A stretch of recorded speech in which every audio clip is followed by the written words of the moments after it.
हर हर महादेव। मैं पंडित विपिन कुमार आदिदेव ज्योतिष केंद्र से आपसे बात कर रहा हूँ।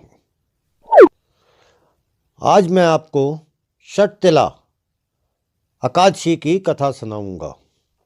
षटतिला एकादशी माघ मास की कृष्ण पक्ष में जो एकादशी आती है उस एकादशी को षटतिला एकादशी कहते हैं।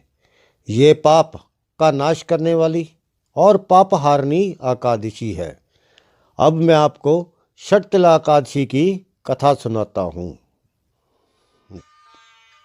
षटतिला एकादशी व्रत कथा। दालव ऋषि ने पुलस्त ऋषि से पूछा, मृत्युलोक में जन्मे मनुष्य प्रायः अनेक पाप कर्म करते रहते हैं। प्राय धन की चोरी तथा दूसरे की उन्नति को देखकर ईर्ष्या करते हैं। वे अनेक प्रकार के व्यसनों में भी फंसे हैं। उनको नरक प्राप्त ना हो, इसका क्या उपाय है? वह कौन सा दान पुण्य है जिससे उनके पाप नष्ट हो जाएंगे? कृपा पूर्वक बताइए। पुलस्त ऋषि ने कहने लगे, हे ऋषिवर, आपने बहुत ही गंभीर प्रश्न किया है। इससे मानव मात्र का कल्याण होगा। माघ मास में भक्तों को चाहिए कि वे नहा धोकर पवित्र हो, इंद्रियों को संयम में रखते हुए काम, क्रोध, अहंकार, लोभ और चुगली आदि बुराइयों को त्याग दें। भगवान विष्णु जी का स्मरण करें, उनकी पूजा अर्चना करें और षटतिला एकादशी का व्रत रखें। 6 कामों में तिलों का प्रयोग करने से ये षटतिला एकादशी कहलाती है।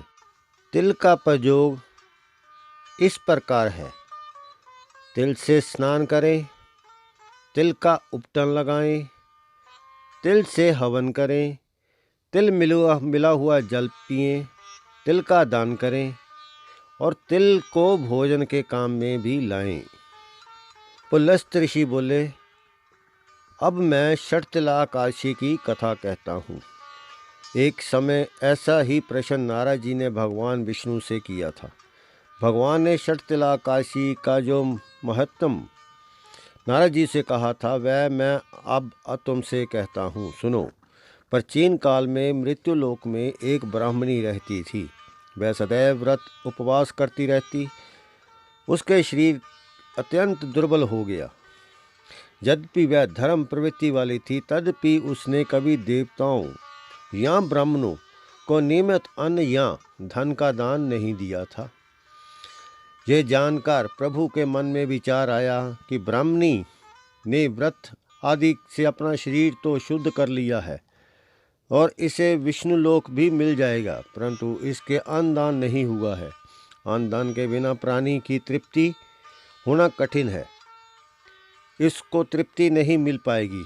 ऐसा सोचकर उसके उद्धार के लिए भगवान स्वयं एक भिखारी बनकर मृत्युलोक में उस ब्राह्मणी के पास गए और उससे भिक्षा मांगी। वह ब्राह्मणी बोली कि महाराज, आप यहाँ किस लिए आए हैं? भगवान बोले, मुझे भिक्षा चाहिए। इस पर उसने एक मिट्टी का ढेला भिक्षा पात्र में डाल दिया। वही लेकर भगवान स्वर्ग में लौट गए। कुछ समय पश्चात उस ब्राह्मणी ने शरीर त्यागा, स्वर्ग में आ गई। मिट्टी का दान करने से ब्राह्मणी को स्वर्ग में सुंदर महल मिला, परंतु उसका घर अन्न आदि सामग्रियों से शून्य रहा। वह ब्राह्मणी घबरा कर भगवान के पास आई और कहने लगी, भगवान, मैंने अनेकों व्रत आदि से आपकी पूजा की, परंतु फिर भी मेरे घर में अन्न नहीं है।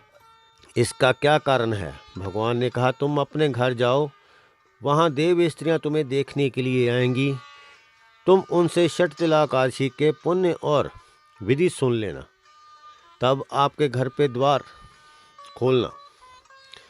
भगवान के वचन सुनकर वह अपने घर गई। जब देव स्त्रियाँ आई और द्वार खोलने के लिए कहा तो ब्राह्मणी बोली, यदि आप मुझसे देखने आई हैं तो पहले षटतिला एकादशी का महत्व कहिए, तब मैं द्वार खोलूँगी।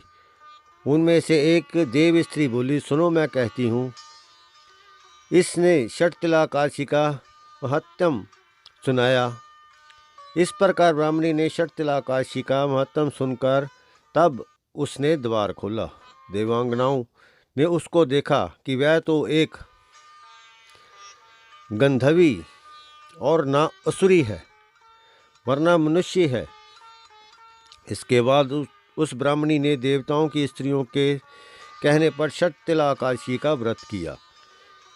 इसके प्रभाव से उसके घर में अन्न आदि का समस्त सामग्रियां आ गई। हे युधिष्ठिर, जो व्यक्ति त्याग और तपस्या के साथ अन्नदान द्वारा षटतिला एकादशी का व्रत करता है, उसकी दरिद्रता दूर होकर मोक्ष की प्राप्ति होती है।